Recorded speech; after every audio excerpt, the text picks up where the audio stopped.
So why haven't we done a diaries for the past couple of months? Mainly because I think I had a really tough spring and I had to get back to being me, and that means I had to make quite a few changes in my day-to-day life as well as my training. And one of those was to sort of like go into my little happy place, just be at home, train and forget about most sort of external pressures. And one of those was doing the training diaries. So even though they were really fun, I do feel like they detracted something from my training, and I had to get back to basics, and that's just what I did. I also found that I had to get a new hobby, and running used to be my hobby, but now obviously it's my job, so I found I had to try and find something else as well. So I started paragliding, which was a really fun new project, and that gave me a lot of energy, and I had to make a lot of other changes as well.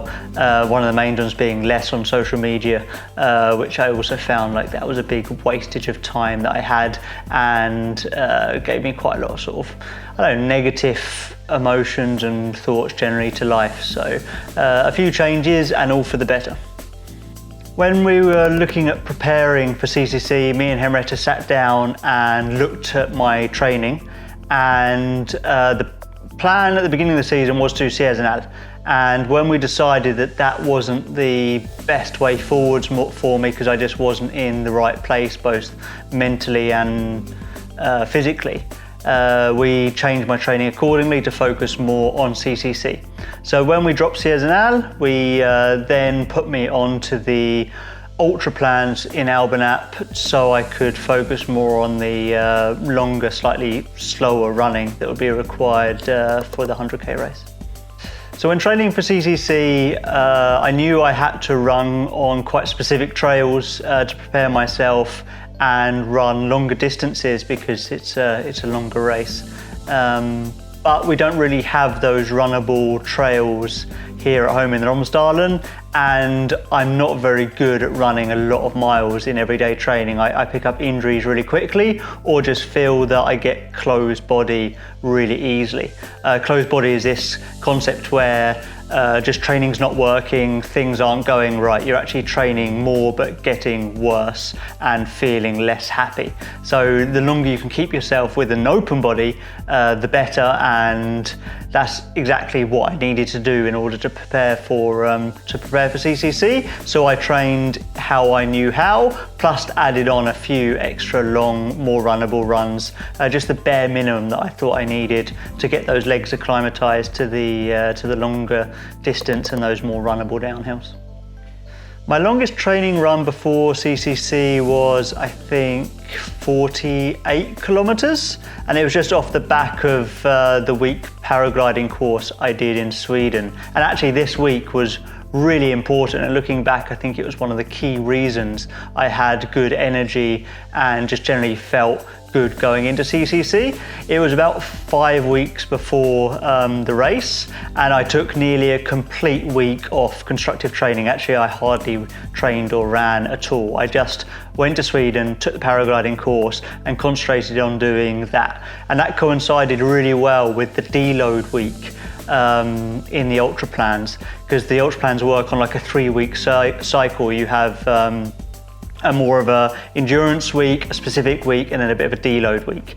And that week away paragliding coincided with the deload week, but there was a long run in there scheduled, and I did that on the drive home from the course. So that actually turned out to be my longest run, and it was a really nice one. It only had something like 1,000 meters of climb, but it was up on a place that I've never ran before, and I got a lot of good energy from it. It was a really nice trail, it was really flowy, runnable. I practiced eating a lot, and I really did feel like my legs got the pounding they needed any more, and I think I would have maybe ended up having some problems afterwards. So it felt pretty perfect for the time, but wasn't quite as long as what some other people might have done in preparation for a 100-kilometer race. I don't think I had any one session which was the session that made me win CCC. I think if anything, I don't think I was exceptionally well trained for CCC, but I was in a much happier, healthier state than I was the year before. So maybe my fitness was a little bit down, but everything else was a little bit up, and that actually resulted in me having a better race than before. But I think the training I did do did really help. I had a lot of sessions which, when they came together, gave me the legs that I needed to execute a really good race. Thinking back, I think I did a few reps of the local hill here. I could take the gondola down, and I did it with a weighted rucksack. So I think it was something like 12 to 15 kilos in the rucksack, and did that a few times. And a few of those workouts, so that was a really good one. I did a really big long scrambling day, which actually turned out to be only 6 to 7 hours, but there I got to practice fueling a lot, and that really helped and gave me confidence that my body could absorb the carbohydrates it needed to. And another one was a good leg acclimatization workout where I did a local route here where you can actually run down a road. So I ended up running down a road which dropped 800 meters, and I did 2 reps of that. So that really gave my legs that sort of like downhill pounding they needed to, because that's what I was most worried about going into the race, was that whether my legs would just completely fall apart from these long runnable downhills, and thankfully they didn't. So I think that small amount of specific training I did for that really did help, and the legs are actually really good throughout. I think they could have been a little bit better on the downhill, but especially on the uphill, they were really strong, and there were other factors which caused me to run a little bit slower downhill than I would have liked to. I don't think tapering for the race. I mean, I didn't really think about doing a typical taper because I felt like I was happy and healthy, so I could train through the race, and that's normally when I race best. But of course, as soon as you arrive in Chamonix, you end up training less, and I did do a lot less that week before the race.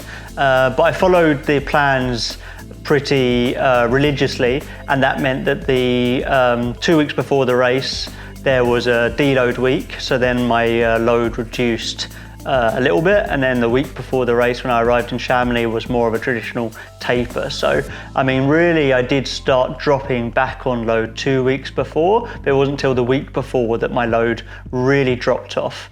But still, I did manage to still go out for good runs and not completely just sit around. So I think I struck that balance of being able to stay active but also rest up relatively well.